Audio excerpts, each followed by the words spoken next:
Welcome. I saw my cue. Thank you. What's your cue? That was loud. My cue. Oh, Dan, I've missed you so. Yeah. Thanks right to the little cartoon Welcome character. back, Dan. I missed you so. Yeah. There you go. How was the show last week? It was just fine. Yeah. Jack and I did Didn't a get good. to see Jack it. has such a beautiful voice. He does. Oh my gosh. Yeah. Wouldn't you just like to hear him tell a bedtime story or whatever? I'm not going to go that far, Dan. But anyway. I mean, he could put you to sleep. I mean, he's got an awesome voice. But the minute he speaks, you know he's a singer. Yeah. Yeah, because it resonates. It's just beautiful. Yeah, he's got some. Did he tell you any jokes while he was here? No, he told some stories. Talking about growing up in Chicago. Oh, okay. Yeah, he told some stories, but yeah, he did a really good job. I think he was a little nervous. I'm sure Jack's watching today, but he was like, oh boy, he's a little nervous. He's really? So cute. Yeah, he did a good job. He's just cute as he could be. I like him. Well, thank you so much for allowing me to take that time off. I had taken a trip and I came back and you were just too pooped to come. Well, kind of. I was planning for the telethon that we had last night, and what's the matter? Wasn't I supposed to come to that? No, I knew when you asked. I knew when you asked me. That's fine. I knew that would happen, and I didn't put a lot of pressure on you. If you would have reminded me. That's okay. I know you were going through some things, and I just didn't want to bother you. Well, you should have but it was a nice evening. Did you raise a lot of money? We raised a little over $2,000. Well, that's not bad. That's pretty good, especially since you'd never tried anything like that before. Well, and we've got people here from the arts, and they understand this, that if you do a telethon, the need is it's kind of strange. You're not promoting children, disaster, or any of that. So the appeal needs to be a different direction. I understand promoting the arts, Dan. I work for AETN. Yeah. So, and you know how difficult it is to raise money without a certain kind of appeal. You have to appeal to people. You have to have appeal. You have to show people that we are offering you something that you can't get anywhere else. Right. And so the arts, and we do have the arts, because Gary Blank's here today, and you won't recognize him, though I did, and it disappointed him.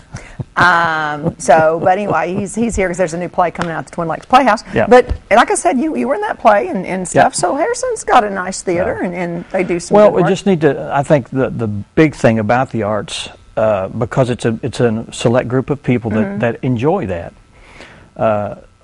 The message is to get outside of those boundaries of that core group and spread the word that it's good.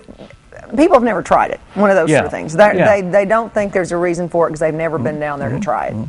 And they don't really know maybe the skill or the inside art that they may have that's ready to blossom out. I think it's Stacy Tillman, isn't it, Mr. Tillman?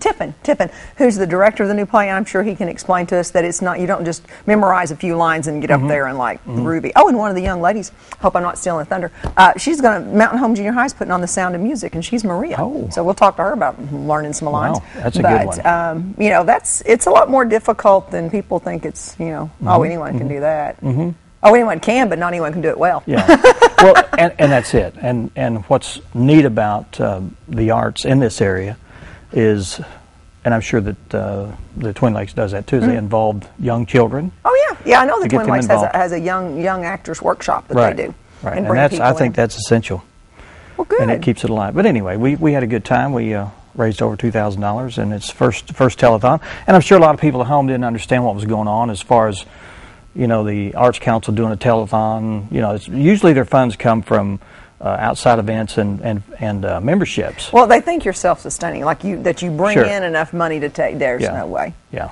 Yeah, because you got the upkeep on the building, and then you've got the set design, and you've got that, you know, a lot of costumes. And you don't get a lot of grant money as other 501c3s do either. So it's a little harder work. There's not much grant money out there right now, period. Period. Oh, and that reminds me, I was going to make a note of it so I could congratulate them, so I'll have to do it officially next week. But the Twin Lakes Literacy Council won a statewide award because we got the email about it. So I'll have to look that up and wish my best to Nancy and her crew. Well, I like the way they do. Council. I like the way they're aggressive in the way they promote, and also the length of times they run their plays. I like how they do that. Well, they need to, because you guys were just like one short weekend. These guys are 3 weekends, and so you've got time. Because if something's going on that weekend, boom, you've missed it. Yeah, that's a lot of work for only 3 productions. You know, we spent most of the show talking about Gary the Twin Lakes. And Stacy. Well, they'll I'm sure be they like here. that. It's the Count, formerly known as Dracula. That's who's going to be on. That's a just-in-time mystery, by the way. I don't know who that is. It says a just-in-time mystery, but that means nothing to me. So I'm like, okay. Well, it sounded important when I said a just-in-time mystery, folks. I don't know much about it. We'll find out all about that. But what's just-in-time from, San Diego? I have no idea. You don't know? I don't know. All right. I just thought it might be from San Diego. All right, let's see. We have our first group of guests, and there's a group. So we have 3 students.